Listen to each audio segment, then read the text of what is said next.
بسم اللہ الرحمن الرحیم۔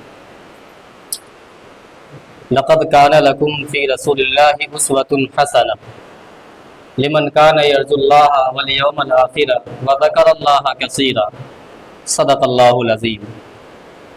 اللہ تبارک و تعالیٰ نے قرآن کریم کی اس آیت کریمہ میں خاص طور پہ مسلمانوں کے لیے ایک نظام زندگی اور نظام قانون دیا ہے کہ دنیا میں زندگی گزارنے کے لیے اگر آپ یہ چاہتے ہیں کہ قاری صاحب تشریف لائیے، اگر آپ کے لیے کوئی نمونہ اور آئیڈیل ہو یا جن کو دیکھ کر ہم اپنی زندگی گزار سکیں، تو دنیا میں جتنے بھی لوگ آئے ہیں ان میں سب سے بہتر اگر کوئی انسان رہبر اور رہنما بننے کے لائق ہے تو وہ نبی کریم محمد عربی صلی اللہ علیہ وسلم کی ذات اقدس ہے۔ صرف مسلمانوں ہی کے لیے نہیں، ہر وہ انسان جو انسانیت میں اعلیٰ معیار پہ آنا چاہتا ہے، اعلیٰ اخلاق پہ آنا چاہتے ہیں، یا عزت و رتبہ حاصل کرنا چاہتے ہیں، یا رفعت و بلندی حاصل کرنا چاہتے ہیں، سب کے لیے بغیر کسی اختلاف کے یا مخالفت کے یا بغیر کسی اس طرح کی باتوں کے ایک ہی شخصیت ایسی ہے جن کی زندگی تمام انسانوں کے لیے نمونہ بن سکتی ہے، اور پیارے حبیب محمد عربی صلی اللہ علیہ وسلم کی زندگی۔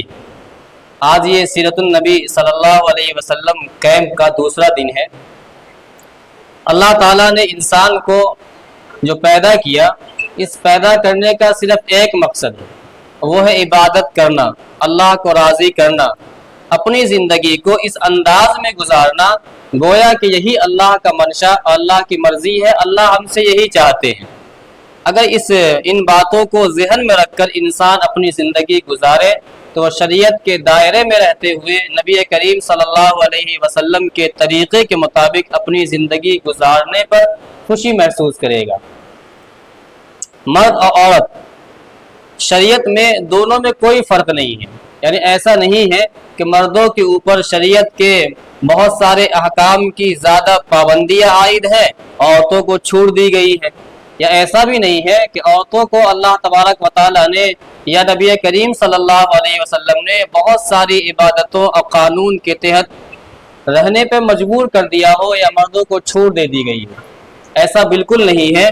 شریعت کے اندر، دین کے اندر مساوات اور برابری ہے۔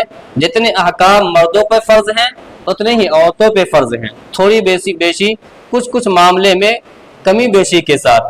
نبی کریم صلی اللہ علیہ وسلم کی سیرت طیبہ ہمیں بتاتی ہے کہ عورت کا کردار اور ذمہ داری صرف گھر کی چار دیواری کے اندر ہی نہیں ہے، بلکہ وہ دین، اخلاق اور معاشرے کی تشکیل میں، معاشرے کو بہتر بنانے میں، خاندان کو یکجا کرنے میں سب سے زیادہ اہم کردار عورتوں ہی کی ہے۔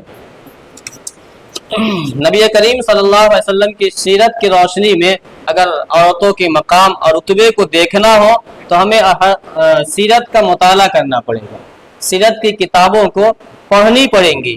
عورتوں کے لیے سب سے بہتر ایک کتاب ہے سیرت عائشہ، حضرت عائشہ صدیقہ رضی اللہ عنہا بیان کی جاتی ہیں کہ عورتوں کو خاص طور پہ پڑھنی چاہیے۔ چھوٹی سی کتاب ہے، مختصر سی، اور ربیع الاول کے مہینے کے بہانے اس کتاب کا مطالعہ کر لینا چاہیے۔ نبی کریم صلی اللہ علیہ وسلم نے عورتوں کو عزت، وقار اور حقوق عطا کیے، کیونکہ جاہلیت کے دور میں جب اس طرح اسلام نہیں آیا تھا، ان زمانوں میں عورتوں کو ذلت اور رسوائی کی علامت سمجھتے تھے، لیکن نبی کریم صلی اللہ علیہ وسلم نے ان عورتوں کو کبھی ماں، بہن، بیٹی اور بیوی کی حیثیت سے عزت اور تکریم دیا۔ اگر کوئی عورت یہ چاہے کہ وہ شادی کے بعد جنت میں جائے تو اس کے لیے ضروری یہ ہے کہ وہ اپنے شوہر کے مرضی کے مطابق اور اس کی جنت کو خوش کرے، شوہر کی جنت جو اس کی ماں ہے اس کو خوش کرے، اس طرح سے وہ دو نیچے ہے۔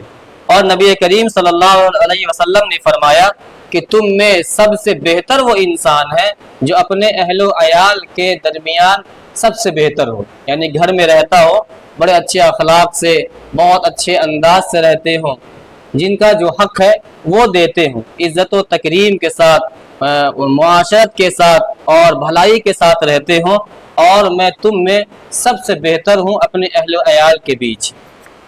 यानी ऐसा ना हो कि घर के बाहर जब दोस्तों में रहते हैं बड़े अच्छे अंदाज में खुशगवार मूड में रहते हैं, लेकिन जो ही घर पहुँचे एक अजीब सा अंदाज और एक उखड़पन जो होता है उस अंदाज में पहुँचे, तो ऐसे वक्त में घर का जो माहौल है वो ख़राब हो जाएगा, मुशफ़िक़ाना और मोहब्बत वाला माहौल नहीं रहेगा।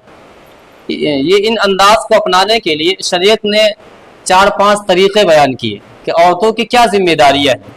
पहली जिम्मेदारी है ईमान और इबादत।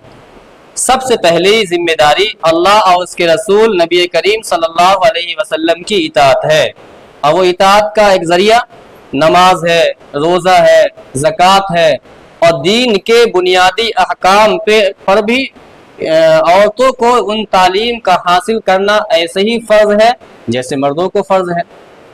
दूसरा तरीक़ा है घर और औलाद की तरबियत।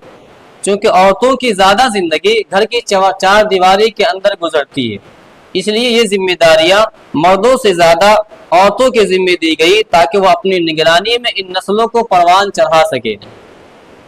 औरत ख़ानदान का मरकज़ है, सेंटर है।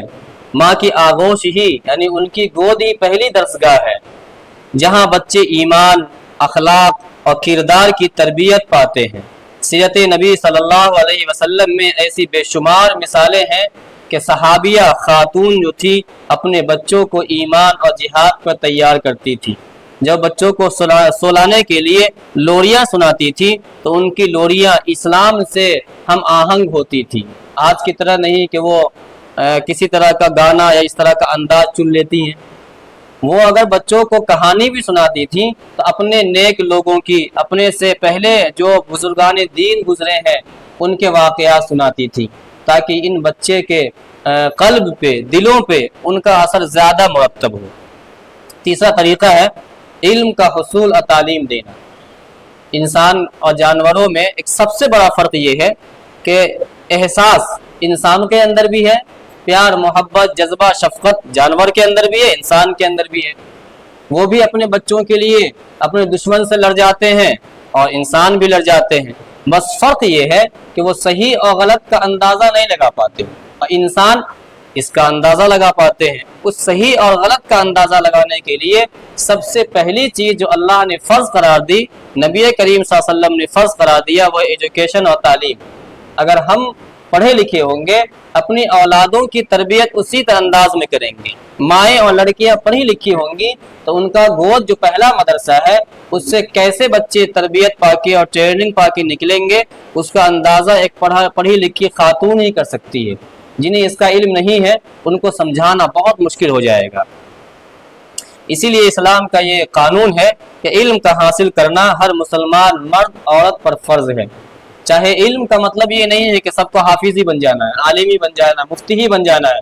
जिस तरह से आलिम बनना फ़र्ज़ है, अच्छा डॉक्टर बनना भी फ़र्ज़ है, क्योंकि खातून जो डॉक्टर हैं अगर ना हो एक दूसरे तक पहुंच जाती है। इनका नेटवर्क जो है बहुत मजबूत है। इसलिए खुद पढ़ के ये इत्मीनान करके कि मैंने फ़र्ज़ पूरा कर लिया और मैं बैठ जाती हूँ, मेरी जिम्मेदारी पूरी हो जाएगी, ये मुमकिन नहीं है। क्योंकि हज़रत आयशा सिद्दीक़ा रज़ी अल्लाह ताला अन्हा ही के ज़रिया इतना इल्म औरतों वाला ज़्यादातर जो है रिवायत किया गया। और हज़रत आयशा सिद्दीक़ा रज़ी अल्लाह अन्हा पढ़ के बैठ नहीं गई, बल्कि उन्होंने दूसरे औरतों तक उनका इल्म को पहुँचाया। आज भी ये हम सब की समाजी और दीनी खिदमत यानी अड़ोस पड़ोस, ख़ानदान, गांव, मोहल्ला, ये अंदाज़ा लगाया जाए कि जो खातून इस मोहल्ले में, हमारे घर में और हमारे ख़ानदान में है, कितनी ज़्यादा खातून ऐसी हैं जो नमाज़ पढ़ लेती हैं, नमाज अच्छे तरीक़े से आती है उनको पढ़नी, या जो दीगर इबादतें हैं पाकी और नापाकी हैं किस अंदाज में वो सीखी हुई हैं। इब्तिदाई दौर में इस्लाम में ख़वातीन ने दीन की खिदमत में बढ़ चढ़ कर हिस्सा लिया। हज़रत खदीजा रज़ी अल्लाह अन्हा ने इस्लाम के इब्तिदाई मरहले में नबी करीम सल्लल्लाहु अलैहि वसल्लम की सबसे बड़ी मदद की और सबसे पहली इंसान थी जिन्होंने नबी करीम सल्लल्लाहु अलैहि वसल्लम पे अपना सब कुछ लुटा दिया, सारी दौलत कुर्बान कर दिया।